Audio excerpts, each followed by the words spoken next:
सुनी ना, रउआ के बारे में वो लोग के पता नहीं खे। वो लोगों के बात के रउआ नजरअंदाज कर दी। रउआ महल में फिर से चली। हमारा अस्तित्व समझे के बाद खुद के स्वार्थ खातिर तू हमके बुलावत तरह ना। आज जो महल में जाए के बाद ऐसन हमार भगवान के आज्ञा रहे हमके, यही से हम आइले रहनी। हम आईनी त केहू हमार सम्मान न कैलस। मांगे के बाद ना मिले वाला चीज की कीमत शून्य होला। इतना सीधा से बात रउआ के समझ में ना आवेला का? हम फिर से ना आइब दोबारा। ना, ऐसा मत कही ना। हमने से बहुत बड़ गलती हो गई। हम रउआ से सम्मान से कहा था नहीं, हाथ जोड़ के कहा था नहीं। प्लीज प्लीज चली ना। बाहरी शरीर के सम्मान करे के बजाय आंतरिक मन के जिस सम्मान करेला ना, उहे इंसान होखेला। वो घर में एको इंसान नहीं खे। और रावण के शेनाइगी के भगावे के अंजाम तो के भुगते के होखी।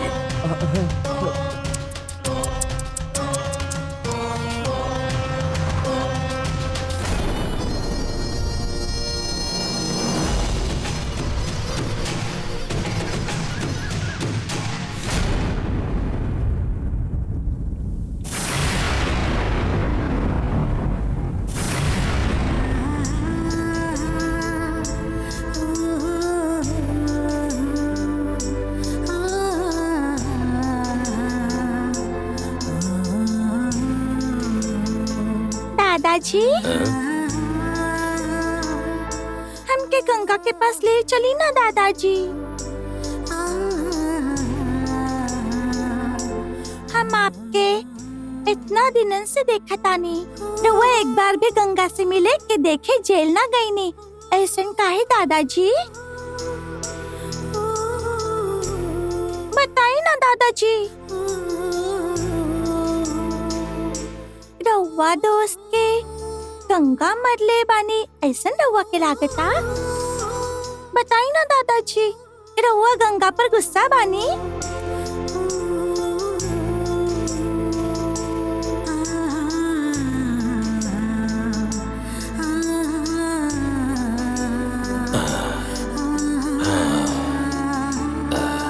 ठीक से बोलने की जगह ऐसा हमार हालत हो गई। हम जौन भी सोचे नहीं ठीक ओकरा उल्टा हो जाला।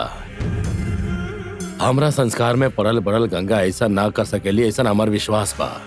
लेकिन गंगा हम ही कुमार के जान ले बानी ऐसा बोलतिया। फिर हम कौन से गंगा के यकीन करी? अब तू ही बतावा ना, हमार विश्वास वाला गंगा सच्चा बिया या जौन सामने दिखतिया वो गंगा सच्चा बिया? कुछ समझ नहीं किया हुआ।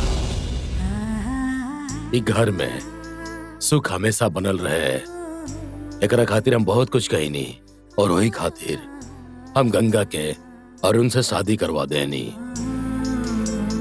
लेकिन अब वही गंगा के घर में रहे के नहीं खे तो जेल में रहे वाली गंगा के नसीब में यह बा ये समझी, या फिर ओकरा ही सुख ना चाहिए ऐसा समझ ली? कुछ समझ में नहीं क्या हुआ। ओकरा शांत रहे के पीछे कोनो मकसद बा ऐसा समझी, या कोनो संकट में भी ऐसा समझी? हमरा कुछ समझ में नहीं क्या होत बेटा।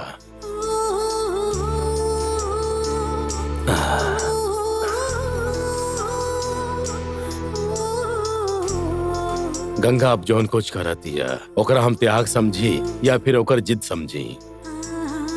वो हमार पार्टनर के जान ले बिया तब भी ओकरा में हमार ही मौत भइल बा, समझ लो।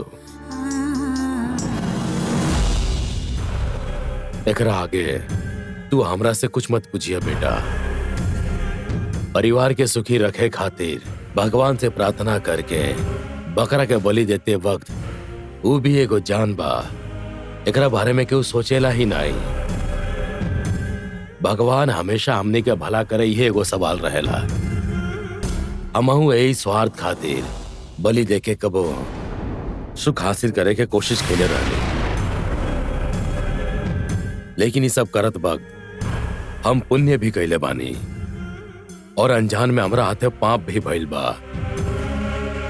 और यही खातिर परिवार के ऐसा हालत हो गइल बा, ऐसा हमरा हमेशा लागल रहेला।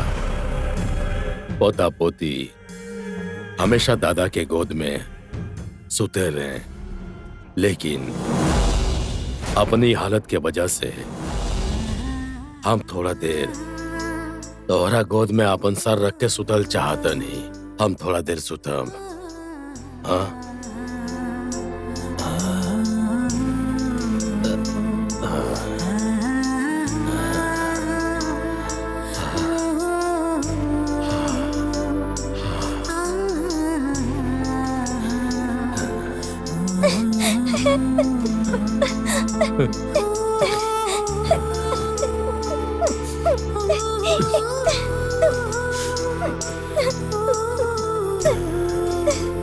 दादाजी, रउआ हमके जे कुछ भी बताओ नी, हमके कुछ समझ में ना आइल।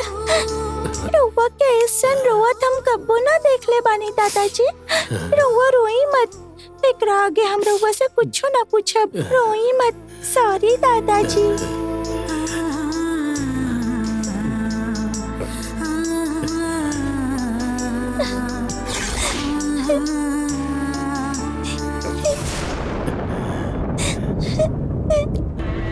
साहब,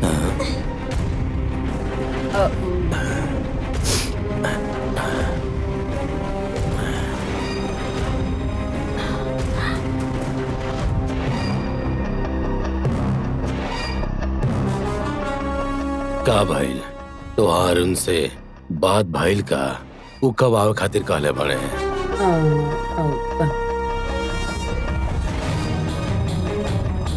तू ऐसा चुप काहे खड़ा बाड़ू? बात हो गई साहब। उ रउआ के काली ओइजा बुलावले बानी। साहब, उ कहलन कि रवा पूरा परिवार के साथ जाए के पड़ी। घर के सब लोगन के ओइजा जाए के पड़ी। अरे तो ओकरा में कहा हम घर के सारा लोग के अपना साथ लेकर जाए। काल ही हम तो हर गांव के उ नाग देवी के दर्शन करब और अपना परिवार के सुख खातिर प्रार्थना भी करब। ठीक बा साहब। अच्छा ठीक बा।